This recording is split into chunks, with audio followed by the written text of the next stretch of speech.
විලුඹේ වේදනාව ආයුර්වේදයට අනුව වාතකණ්ඨක කියලායි කියන්නේ. ඉතින් මේක කැල්සියම් තැම්පතුවක් නිසා තමයි විලුඹේ වේදනාව ඇතිවන්නේ. ඉතින් අපි එම කැල්සියම් තට්ටුව අයින් කරගන්න ඕනේ. ඉතින් ශල්‍ය කර්මවත් එන්නත්වත් අවශ්‍ය නැතුව අපිට බෙහෙත් පේස්ට් එකක් පත්තුවක් යෙදීමෙන් සුවපත් කරගන්න පුළුවන් මේ වාතකණ්ඨක කියන රෝගී තත්ත්වය. ඉතින් මෙම රෝගී තත්ත්වයේදී අධික විලුඹ වේදනාව, මස් පිඩුවල වේදනාව, උදේට නැගිට්ටාම අඩිය බිම තියන්න බැරි ගතිය වගේ රෝගී තත්ත්ව මතුවෙනවා. ඉතින් මේ රෝගී තත්ත්ව සඳහා අපි තෙල් සාත්තුව සිද්ධ කරනවා, ස්ටීම් කිරීමක්, ඒ කියන්නේ වාෂ්ප ඇල්ලීමක් සිද්ධ කරනවා.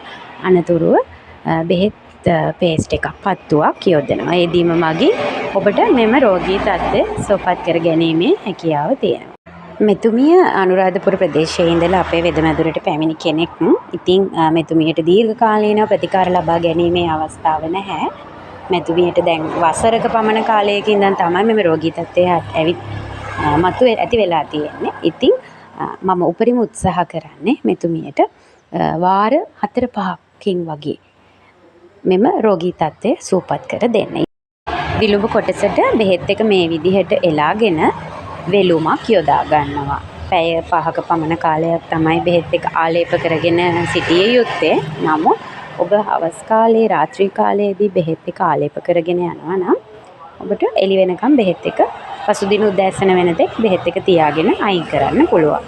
අපහසු නැහැ ඔබට ප්‍රතිකාර පද්ධතිය සිදු කර ගැනීමට. ඔබට තියෙන්නේ ගෙදර ගිහිල්ලා කකුල තෙමන්න නැතුව පරිස්සම් කරගන්න විතරයි. ඉතින් ආයුර්වේද ප්‍රතිකර්ම වගේ ඔබට මෙම විලුඹේ වේදනාව, එහෙම නැත්නම් වාතකණ්ඨක රෝගී තත්ත්වය, කැල්සියම් තැම්පතු කියන මෙම රෝගී තත්ත්වය ඊටාවටම සුවපත් කර ගැනීමේ අවස්ථාව පවතිනවා. මෙම කැල්සියම් තැම්පතු කපාදයේ විතරක් නෙවෙයි, විවිධ ඔබේ සංදිස්ථානවල ඇතිවීමේ ඉඩකඩ තියෙනවා.